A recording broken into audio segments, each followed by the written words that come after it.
Hey, this is week number 6 of Nobody Told Me. I'm Mike Milan, and I'm with my partner, Blaine Birch, right? And we're going to talk this week about hiring employees and how painful it is. If you've built a business or thinking about building a business, believe me, you need people. It's tough. And we're going to talk about some of the things that's happened to us over the last 10, 20, 30 years. Blaine, good to see you again. Yeah, you too, man. This is a meaty topic. I'm glad we have some beer to drink while we're going through it, because it can bring back some bad memories and a lot of really good ones too. Like, that's the thing, when you have great staff, it's such a boost. And then you have the odd one that doesn't work out, and it can be such a drag. So before we get into that, well, what are you drinking? What are you drinking this week? Well, I'll tell you what, this week I went hometown. Matter of fact, I went back to my college roots.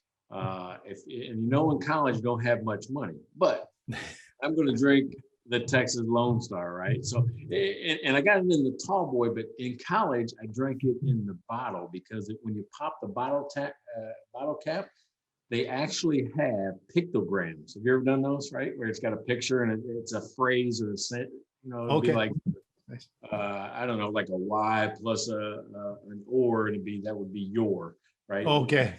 Nice. It'd be a sentence that they create. Believe it or not, there's hundreds of them, and I started collecting them. And in the first bar that I built, we just had a bucket of them. People would pull it out and they try to guess what they were. And if we couldn't guess, Lone Star actually has a website saying Lone Star bottle cap game. So I went back to old school, back to college. That's what I'm doing this time. Nice. No, that sounds good. I've never seen that one before. So it's, popular where you are. Up here in Canada, we don't get those. So that's kind of cool to see. We were back then, it was, Labatt's Blue and Molson Canadian. That was all we had here. And then finally we got basically the first craft brewery in Alberta, Big Rock. And there was a dark, like brown ale. It was like the first one we got that wasn't just like a lager. And we used to drink that all the time. But today I'm drinking, this is first timer IPA from SYC. So SYC is actually in right in town here in Edmonton.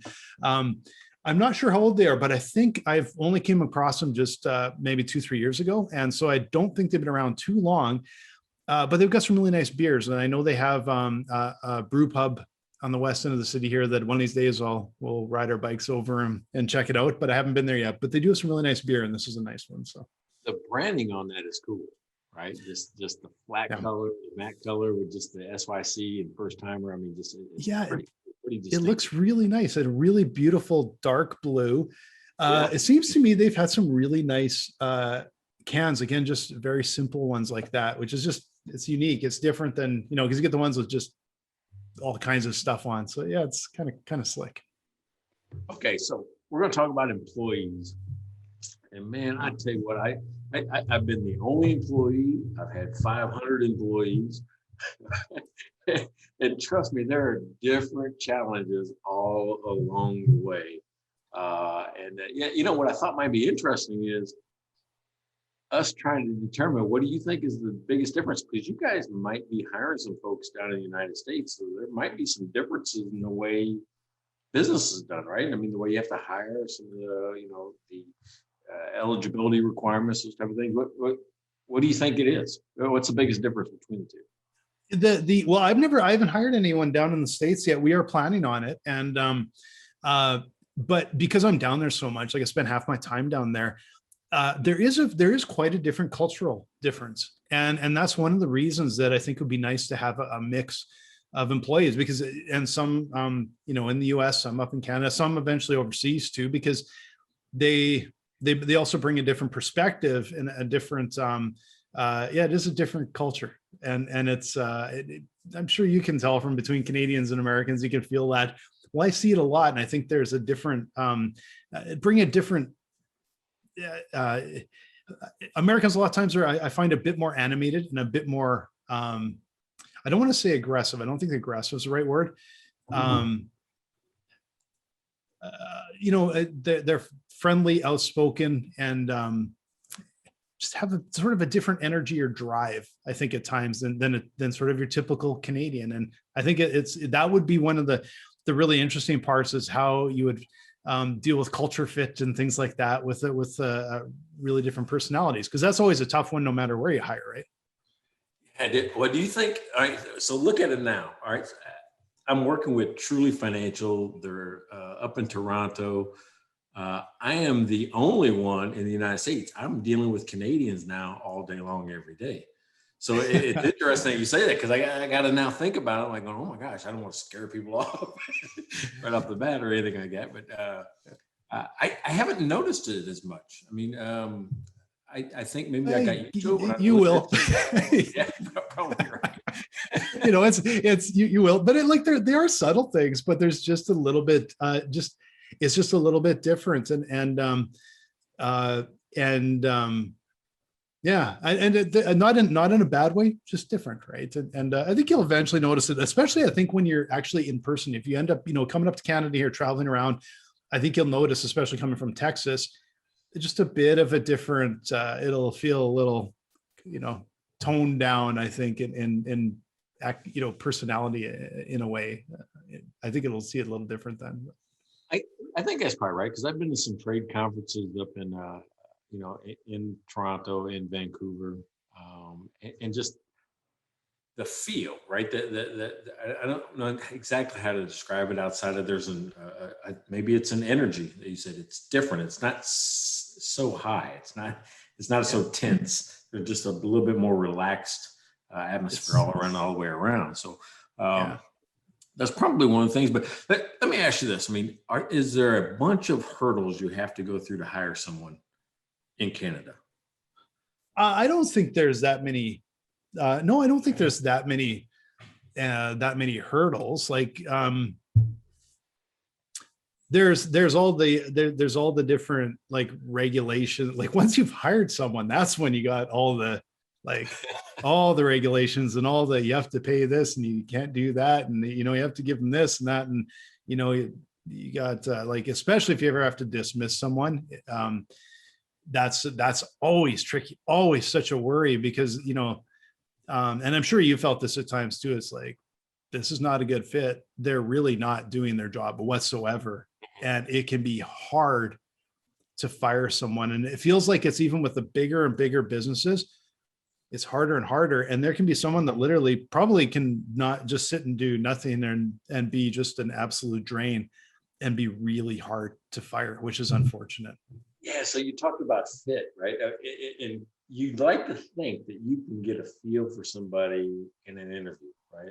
And maybe, like at the companies I've been in, we've, put people in front of various folks, maybe 4 or 5 different people, to get some feedback on how they might fit in as a team, as a whole. Even that you fail, right? Sometimes you fail. So what are some things you look for in fit? Like we're a fully remote team, so that is a really tricky one, and we've been very fortunate to find the right fit and the right people, and we've got a much more exhaustive way of like you said, like multiple interviews with multiple different people. We beforehand were looking at like what would be, you're looking for a culture fit, but a culture fit doesn't mean you want all the same people. It's the opposite. You want a wide range of interesting, like they bring different perspectives and that, but they still have to have the same values. And when you're working all remote, you have to have people that are just like, they have to be a self-starter, highly driven, highly like take responsibility. Like they all take responsibility themselves on their shoulders, which is great. And you have to have that type of personality for them to be just dialed in and every second of the day grinding, right? But when you find those people, sometimes it can be tricky for them, because it's hard to bring sometimes into focus. Like sometimes it was a little bit, we had to bring some in the system. So it's not like, you're not trying to boil the ocean, I call it. Like you're trying to do everything, right? And crisscrossing over everything. And it's like, nah, okay, let's bring some focus. Let's bring it. So there's challenges with anybody, is finding what's going to work in your business. What are the strengths you absolutely have to have? And then how do you deal with the results of the inevitable weaknesses they're going to bring in some other area, because you're not going to have someone perfect, right? I loved how you said, you don't want people that are all the same. And from my perspective, it's so true, because as I'm building a team, and I don't know if you've ever seen a company do this or a person do this, but I color code the applicant. And the color code corresponds to one of the social styles that is based out there. You've heard of the DISC method. You've heard of all these different personality methods. Yeah. But I kind of follow the one that's called social styles model.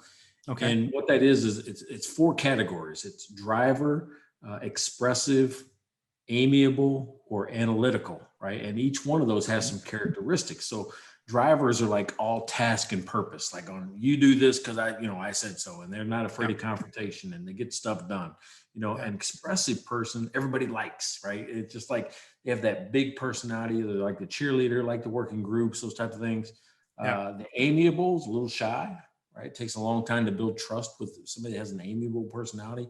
And then the analytical needs everything in nice, neat rows, stacks, needs all the information.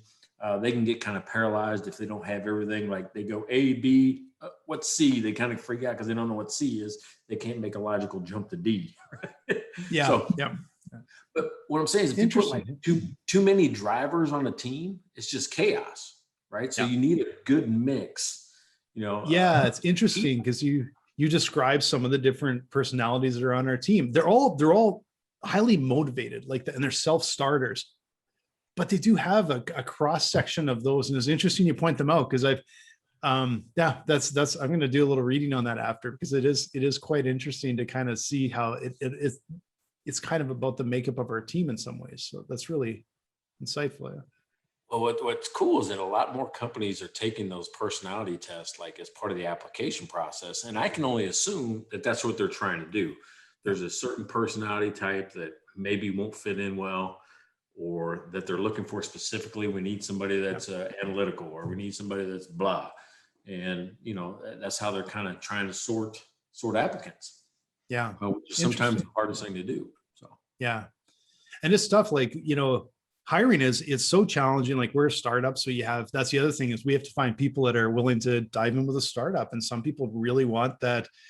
I'm going to be at this for 30 years and have my pension and all. It's just, that doesn't fit, so we only have this one pool, or this smaller pool that we can draw from. But, even in my last business, it was a creative agency.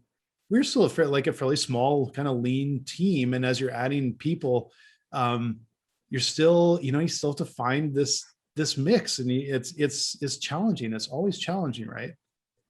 Yeah. So the startup thing, I don't know how to describe it. It's one of those things where you get kind of addicted to it. You kind of like it, and for me, once a company gets too big and it becomes too corporate and there's too many rules and these type of things, not as agile, I get kind of demotivated. Like going back to last week, I'm like, this ain't fun anymore. But I find recruiting into that is even harder, right? When I've had the bigger companies, recruiting into a startup is harder than a bigger company, because in a bigger company, they know what to expect. They know there's benefits. They know there's time off. They know there's hierarchy. They know there's roles and responsibilities.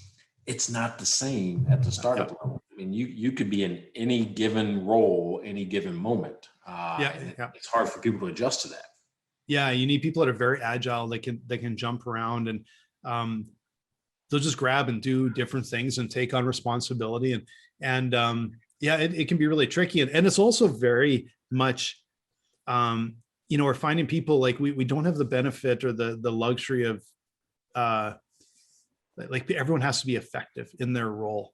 And if they're so critical, every role is critical. So you have to find the right person for the role. They have to also be able to really deliver on whatever that task is. And, I feel like it was the same back in my creative agency days. You're looking for a developer. They have to be really, in this vein of what we're building, and the designers and they it has to be quality. So, I still remember all those, when you're hiring people, they had to get past that portfolio review before that was just kind of the prereq. And then you figure out if they're a good fit.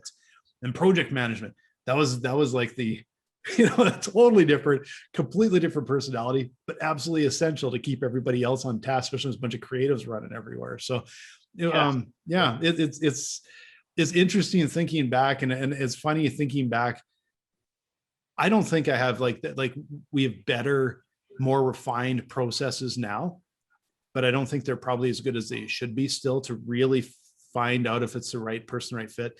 But back in those agency days, we didn't really have a process. Like they'd come in, and especially a creative, go through the portfolio, and we always we'd do kind of an interview and a little bit of a team, and then we would like take them out for lunch or something, because or even after work thing, because we wanted to get them in the open, get them when they're relaxed a bit, and you're sitting there for a while and see what do they actually like. And that I always found that actually really useful, really helpful. And I think that can be kind of overlooked. It's just like the very strict interview is important, but how do you really find out a little bit about the person too, right? Yeah. Well, it's funny you say that, because I had kind of an opposite experience. I mean, in the places I was at, like we'll say hotel staffing or the restaurants, things like that, where there's a lot of people that come through the door. I pretty much knew in 10 minutes whether or not I wouldn't necessarily make the yes, but I could definitely make a no. Yeah. Right. Yeah. In about 10 minutes time. Right. So, and I didn't waste a lot of time past that. I'm like, 15, 20 minutes, I'm out the door 30 to 45 to an hour if I liked you. Right. So that's kind of one of the things. But I knew in about 10 minutes whether I wanted to spend any more time with that person. I'm thinking, well, if I don't want to spend time with them now, I'm definitely not going to want to work with you. Yeah. Yeah. And in a way, there's like eliminating those. It's some of them are like, I think, obvious. Within the first few minutes, you're like, no. It's when you're actually getting down to selecting between two or three, and they're all good candidates. And you're like, how do we make sure we're getting the right one, the right fit for the team, the right and the right capabilities in that? And that's nerve-wracking, because it's got to be just a tricky fit, right? Yeah. You ever second guess yourself? You hire somebody, go, oh man, 3 months later, you're like going, I should have got that with you. Oh yeah, we like definitely have. And like we have you have this 3 month window where you can they can quit or you can get rid of them with almost no questions asked. After that 3 month sort of trial period, it's a little bit trickier. So you're always hoping before that 3 month period. And I've tried to move that up faster and faster. If someone's not a good fit, just get them out the door, rather than waiting and hoping they get better. And then you're watching that 90-day, window come. And, fortunately, I haven't had to fire that many people in the past, and I think partly I've been lucky to hire some of the right people, but I will say some of it is just blind luck. I think we're bringing in more processes, and because you realize it's tricky to find the right people sometimes.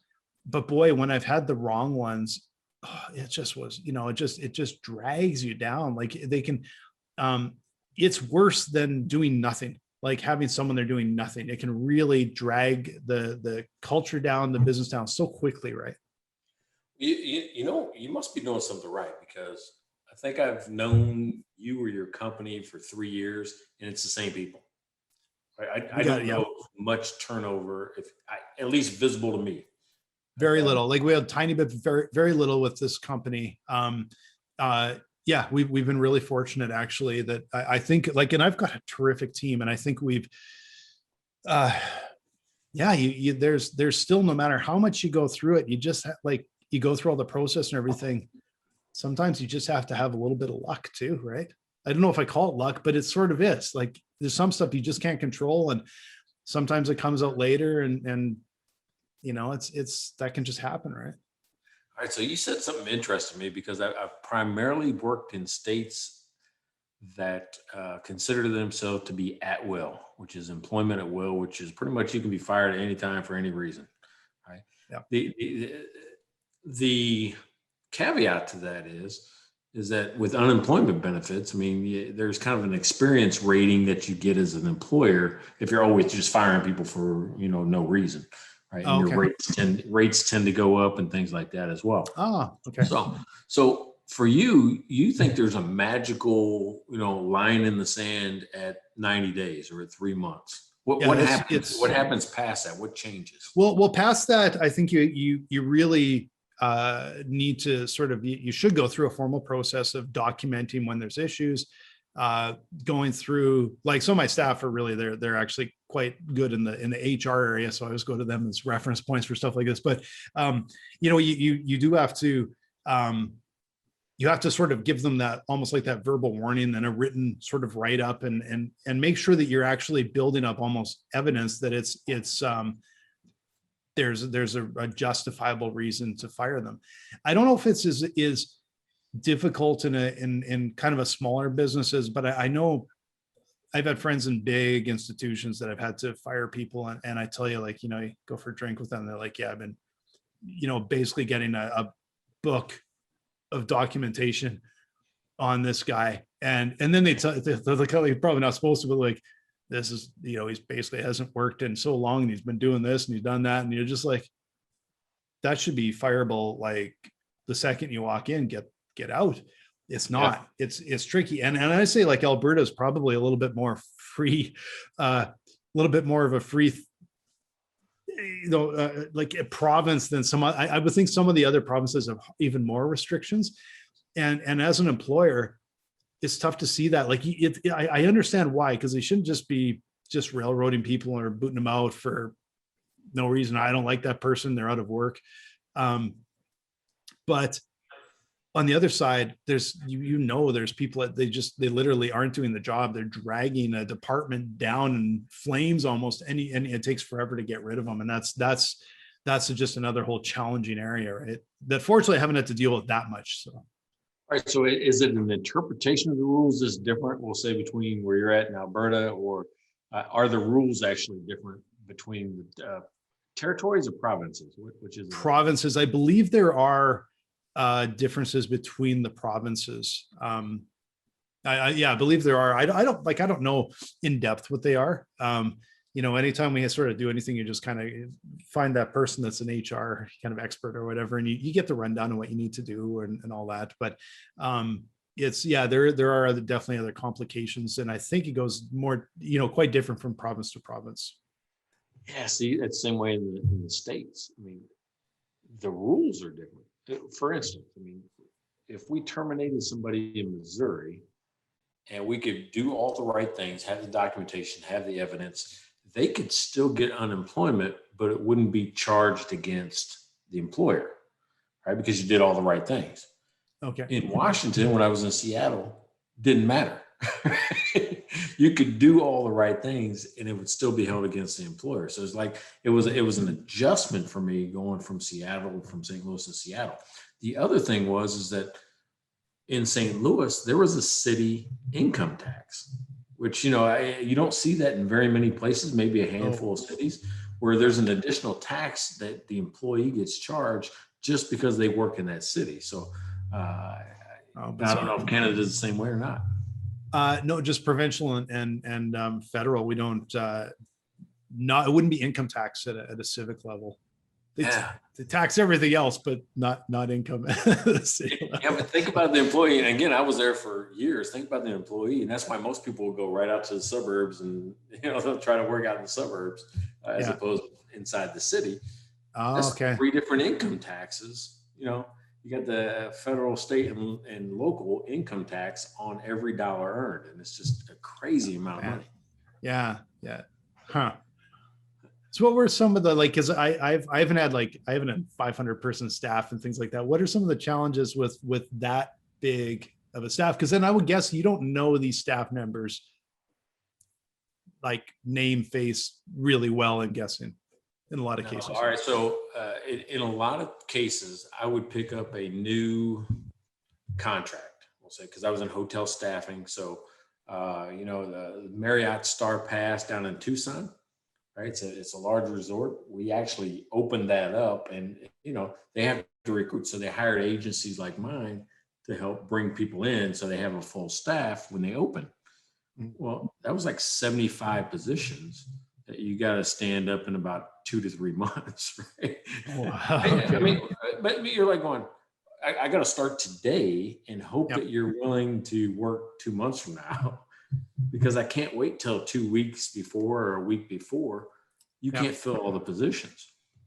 Oh, So that's tough. the mass hiring, I think it was more stressful and more, there was more room for error, and you were a little more lax, right? Yep. Remember, I think last week I told you about getting no match letters from the IRS and stuff like that. Well, it came from mass hiring. You're just moving so Yeah. fast, going through as fast as you can, that sometimes things slip through the cracks. So your audit process hopefully catches that. But man, it's people lined up. It's group interviews. You're almost interviewing 3, 4, 5 people at a time.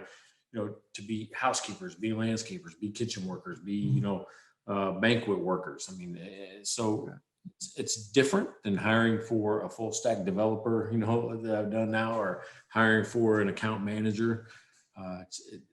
You have to move faster, which makes it, I don't think, as personable. I don't really know the person at that point in time, and never see him work, right? Because then I'll put a project manager in place and just, okay, sign off and go. Yeah. Yeah. Right? Very different. You didn't annoy me in the 7 minutes we were together. Yeah. So, and then what would you do? Like if someone had to be potentially fired now, because you don't really know that person well, you haven't, or was your project manager management where could they actually dismiss someone if they weren't a good fit or whatever, or did it come all the way back up to you all the time? Yeah, it's interesting in the hotel staffing business, because you almost have 2 people that have input, right? You got the hotel. Oh yeah. Okay. Yeah. And then you've got, your own employee, supervisor. We had complete hiring authority, but we always ran it by the hotel, because there was that weird relationship that exists where they're like going, man, I've invested, because they would train, they would manage the daily work. We would just provide people.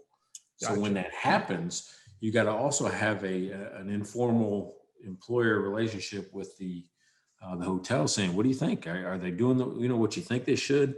Are you happy with their employment? Oh, by the way, we have to terminate, so-and-so because they, I don't know, violated some rule. Yeah. That caused for some tension in the contract. Gotcha. Yeah. I can see that being quite complicated when you don't have sort of complete control, and you're not necessarily going to know the whole story, but you have to sort of work with your client, and your client can essentially fire people too, in a way. So I bet at least 10% of my job was just the management of the client employee relationship. Because and then again, because we're not part of the hotel staff, if anything came up missing, we'll say in a hotel room or whatever, it was immediately the contractor that stole it, right? So I mean, there's a lot of also defending that you do. Yeah. If you can, if there's evidence to defend, I mean, you defend. But if not, sometimes you're in a position where you're put between the client and the employee. Yeah. That doesn't sound enjoyable. That's why that's a job in the past. Yeah, exactly.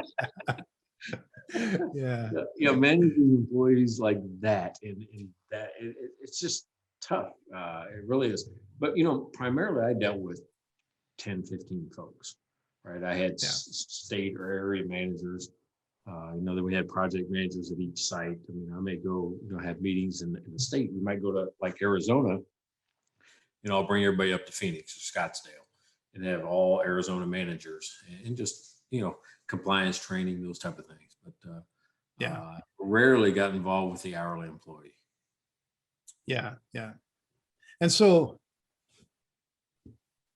and I guess like when you have that many employees under, let's say, an area manager or something, were there ever times where they moved on, or you had to get rid of somebody or whatever, and it really, I can imagine that could be really tricky, because you kind of have that topping of all the stuff working underneath them, and you wouldn't really have a lot of visibility necessarily to all that. Hey, I was always surprised by how low our turnover rate was, and especially when I compared it to the actual hotels. where we were running at almost turnover rate of less than 100%, which in those type of positions is actually pretty good, which means, yeah, if I have 10 people, I hire 10 more people that year. We were running at like 50, 60%. Hotels were running at about 120 to 140, right? Somewhere around Wow. there. And when you really look at it, it came down to two things we were doing differently. One, because I worked with multiple hotels, I mean, it might be Hyatt, might be Marriott, might be Embassy Suites. If you were only given 10 hours by Marriott, I could probably find you 10 more hours at, Embassy Suites and 10 more hours at Hilton and give you 30, 40 hours that week. Whereas the hotel, if they didn't have the occupancy, didn't have the work, you just didn't get the hours, right? So people had to go get second jobs and they had to go find other, things to do. Yeah. I tried to keep people moving. The other thing we did is that my whole supervisor's job was to take away people's reasons not to work. Here's what I mean by that. I looked at it as that's my asset. That's my inventory. A person's hours is what I'm selling to the, to the hotel. Yeah. Right? Yeah. If you're not working, I'm not making money. Neither are you. Yeah. So if you came to us with hey, I can't make it to work today because my child is sick, or I don't have a babysitter, or, I need to take Uncle Joe to the doctor, it doesn't matter. We'd say, hey, no problem. We'll take care of it for you. I had babysitters on staff. I had people that would pick people up and take them grocery shopping, go get their uncle at the lawyer or doctor's office, take them home. We did everything that would have really kept you out of work. We did it for you because we weren't managing the day-to-day process. Our day-to-day work was making sure you went to work. Yeah. So I think the combination of those two things kept our turnover low, because if they left, they didn't get it. Right? Yeah. They wouldn't get those things. Well, and it'd be I'm sure they would see that as such a massive benefit. It's like, holy cow, my employer's dealing with this and I can go make my money, and it's a win-win for everybody. Right. And there's a lot of things I'm learning right now. I didn't realize. So that a lot of the staffing in the hotel was actually contract staff. I just had no idea, until I talked with you. Right. Like, well, I mean, that it just depends. Some of them just won't do it. They'll do onesie twosies when they need it. I just happen to be the type of guy that would go in and sell a plan called, it's more of a hybrid, which isn't temporary staffing. The hybrid is, hey, listen, we want to be the flexible according part of your staff, which means you keep core people for 40 hours. Gotcha. Okay. Give my staff the flexible part, which is I only need people for 20 or I need people for 15 or whatever that is. But if you can do that on a weekly basis, I'll give you the same person every week. Right. So you don't have to retrain. It's not like you hire a temp person and you get a new person every day. I'm giving you the same person every single day. As long as you can give me 10, 15 hours a week, I'll keep them coming back, and I'll find 2 more hotels that can do the same. Yeah. So I hire 1 employee for 3 hotels. Yeah. Yeah. It sounds like a administrative, like pretty complicated. Thing to deal with. But that's one of the reasons why my supervisors, that's all they did. It was a scheduling job, right? You made sure that, we got our schedules a week in advance. I made sure that I had them all out for the next week. And that's all they did was make sure that people got to work. Most of the time by noon, they were done. My supervisor didn't have a lot to do afternoon because people were already at work. Everything was going on. They could also have a personal life, work the phone if they had to. If they knew they needed to recruit, they would go out and try to recruit. That's all they did. Yeah. So we with your management team and that, were you like, did you have kind of like an office setup, or would they be out at the hotel so much with the staff that they were just kind of on the road all the time, or how did you manage all that? I opened 20 offices, 20 different cities. Every city had an office. Sometimes I rented or leased space. Other times the hotel would allow me to use some space. Like a main big hotel, they say, hey, listen, you can use this little closet area down in the kitchen, and we would just use it as, it's just a desk and a phone, really is all it was. But in other times we would interview in the lobby, No, you're going to work here in this hotel. We would just interview you Yep. in the lobby. Yeah. So the office space that we had was pretty small. The two big ones, I actually had one in Tucson, a pretty big office in Tucson because of the Marriott Star Pass. People will come in and apply all the time. I had another big one in St. Louis. Those were the two big ones. The other ones were just spaces, right? And we would always advertise at that point in time. It's just advertise Craigslist, job boards, those type of things. Yeah. And then meet people at the hotel lobbies to actually conduct the interview. People work from home. Okay. Yeah. I haven't thought about that job in a long time. It's I just thinking about hiring. There's one, because we were talking about, you'd have to have the right fit, and you have to have the right fit through like what they can do, the job, and the culture fit, and everything else, right? And I remember an interview that we had. Now, man, that's like 20 years ago or whatever, more than that. And it was at the creative agency I had, and I had an interview with, it was another creative coming in, and so they're bringing in their portfolio, and so I brought my art director, creative director, whatever it was at the time, into the meeting, and my project manager. And the art director, his role was to really focus on the portfolio. Like, is it good enough? Mm-hmm. Right? We saw a few samples, seemed pretty good. Take a deep dive on it, make sure it's really, really good. And because there were things that we would get, you get to that second thing and you're kind of like, well, what's the typography like? What's it like? And really nitpicky stuff, right?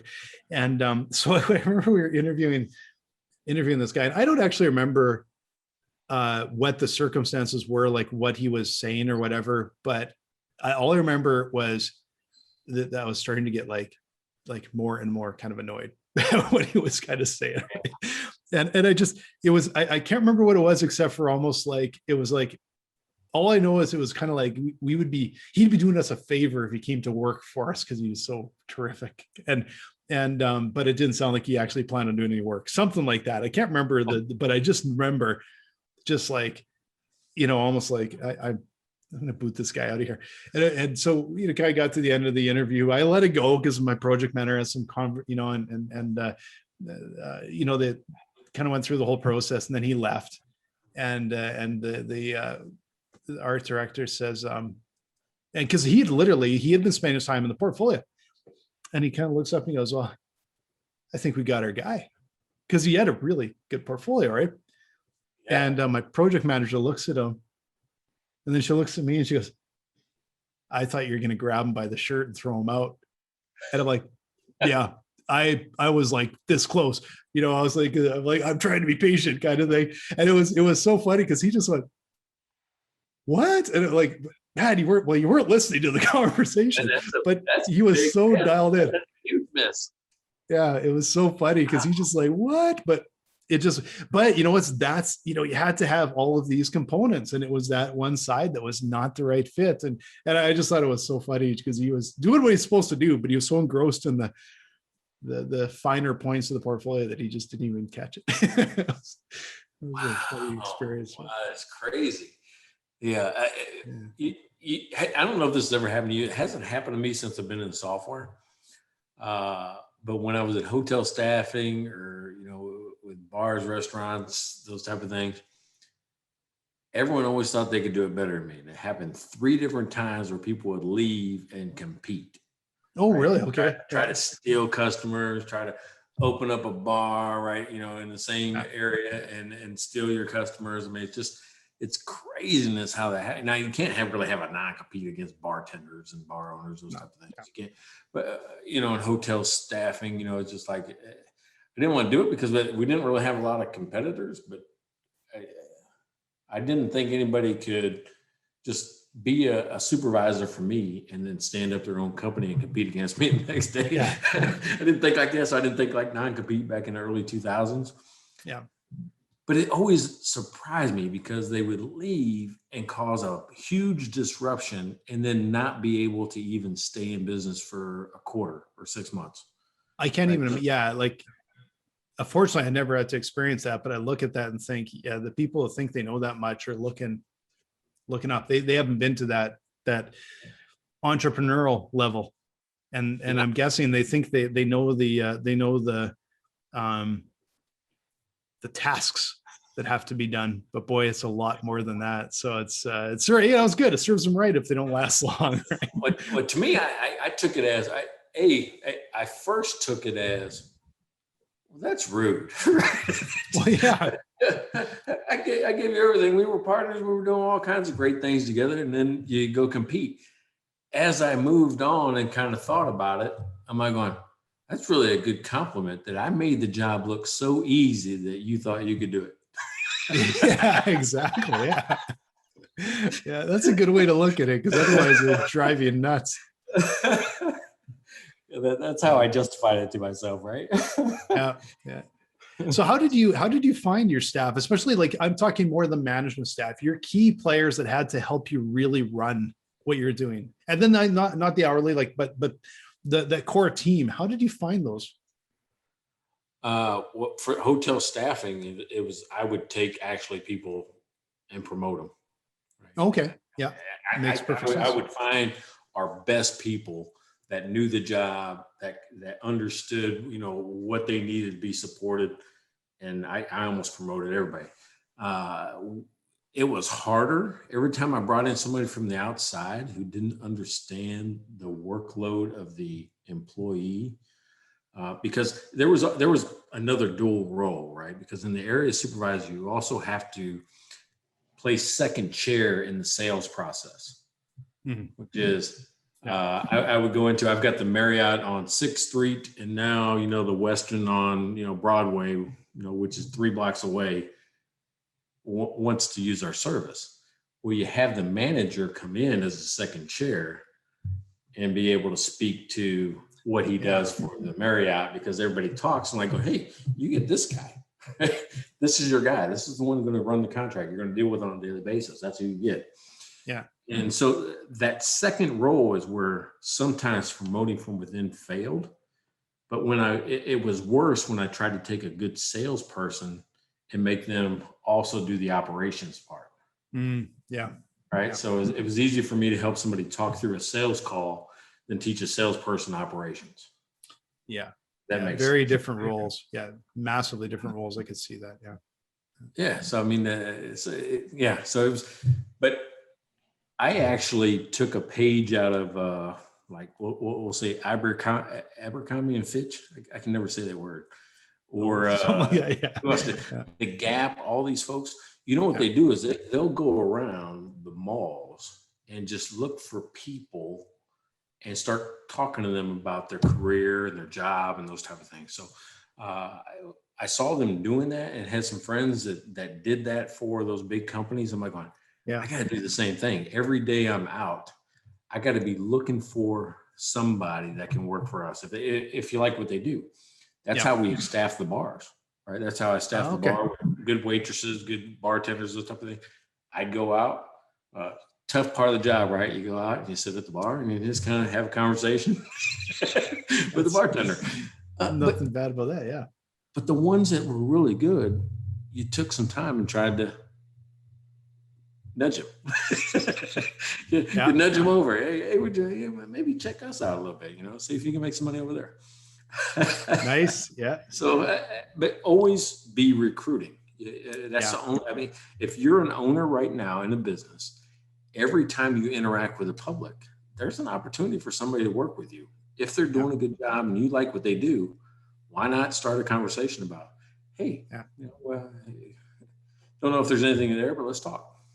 Yeah, no, exactly. I've always done the, you instinctually at some point, you just, because, it's hard to find people, you're just always, when you're talking with people, even now, like we don't technically have an open position right now. But when you're talking with people, it does pop up in the back of my mind. I like this person's really, really good. Like they might be really good at sales or might be good at customer support or whatever.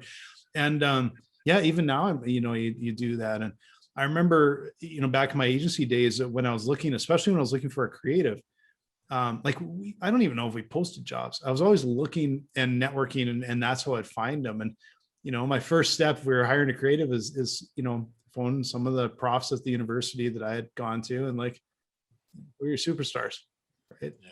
Who just graduated? Who's graduated in the last couple of years that were superstars? And I would talk with them every year, like, well, probably a couple times a year, and just, and so I would know you'd also have an opening. You're like, yeah, I kind of have this list already, and I'm going to phone them up and vet it again. Who else? Yep. And so you're always trying to have this roster that they don't even know about, right? No one knows about it, but you have in your mind that, yeah, these are some people that I got in my list here that might be a good fit. What's funny is that if I had to post a job, I always feel like I failed. Right there's something that I'm like, oh, man, because it's my least favorite thing to do in the world is to go through resumes, to go through the interview process.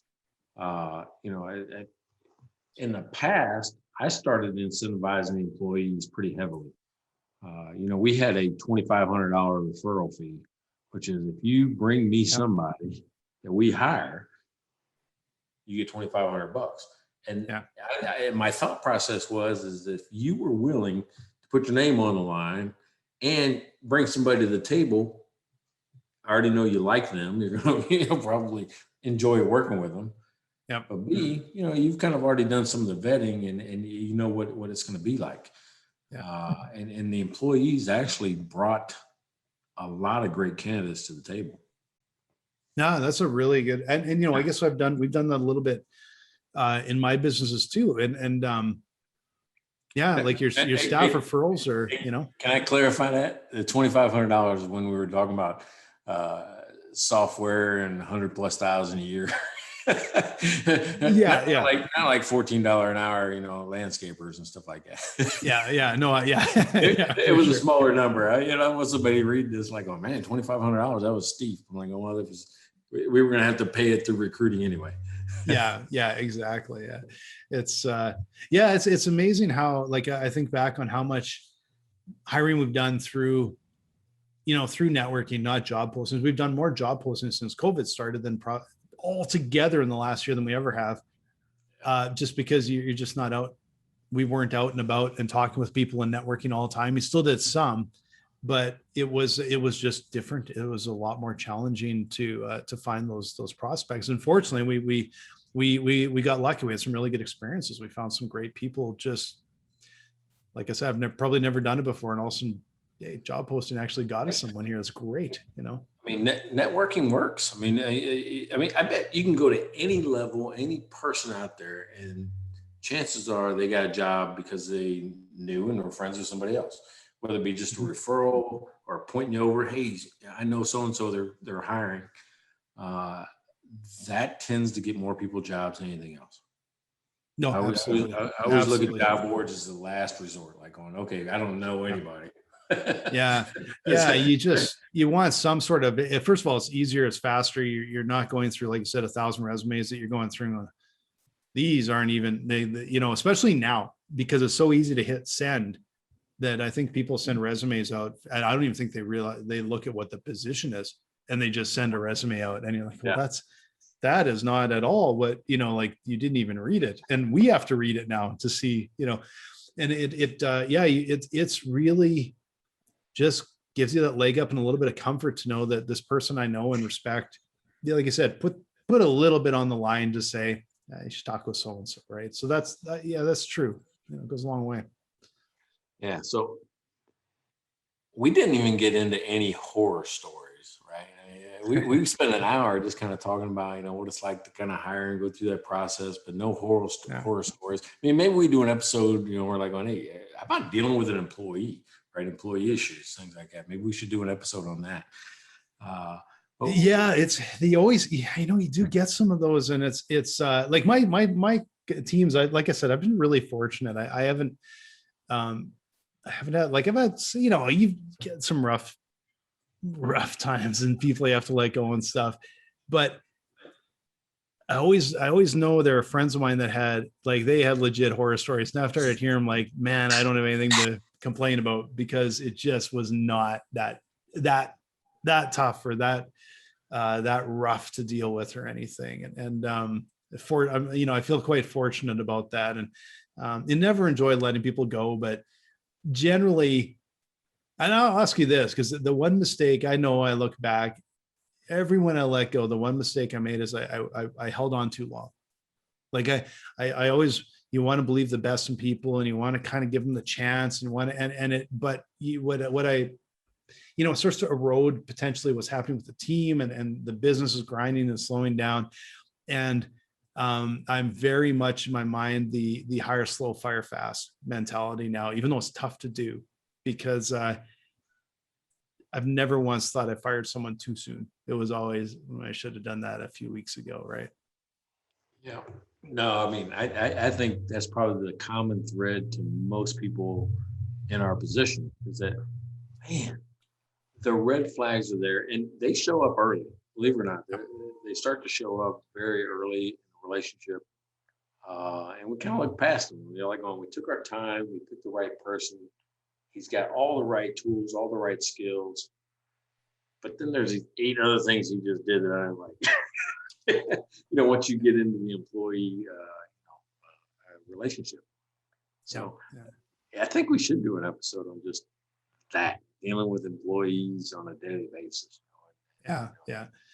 Because there's some schools of thought. There's some authoritarians out there that want you at your desk at 8 doing blah, take your 15 minutes on the hour you're supposed to take it. And I don't know if that's the right way to do it anymore. Right? I may have been like that when I was a state trooper. It was like that. You clocked in at a certain hour, you take your lunch break. Yeah.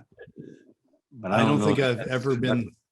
I don't think I've ever been like that. And I know, like, a lot of those big organizations, I don't think I'd last a week till I got fired, because I've never worked like that, and I don't think I could. I just don't know if I'm very much results oriented and goal, getting things done and being efficient. And it's like everything else is negotiable, right? Like you just got to be efficient, get things done, and do things the right way. But the right way to me is it has more, trust and respect and things like that. It's not the right way is 8:59 you clock in. I do every day. Like, we have our meeting same time every day, but but our whole team has that flexibility.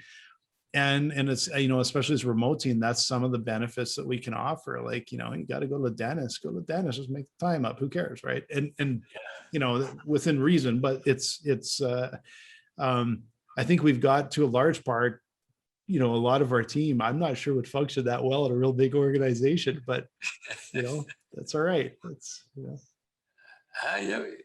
it'll work. You'll find a way to work. All right. So, hey, we're kind of at the, coming up at the top of the hour. You said something I think should be the lesson learned from this episode, which is, hey, take your time when you hire, make that decision to fire pretty quickly. So how'd you say it? Well, you had a real cool way. Hire slow, fire fast. There you go. So I'm Mike Mylan, and this is Blaine Birch. And this has been another episode of Nobody Told Me. So we'll see you next week. For sure, man. This is another good one. Lots of fun. That's a good one. We're pretty windy, I think. Yeah, bye now. Yeah. We'll see you next week now.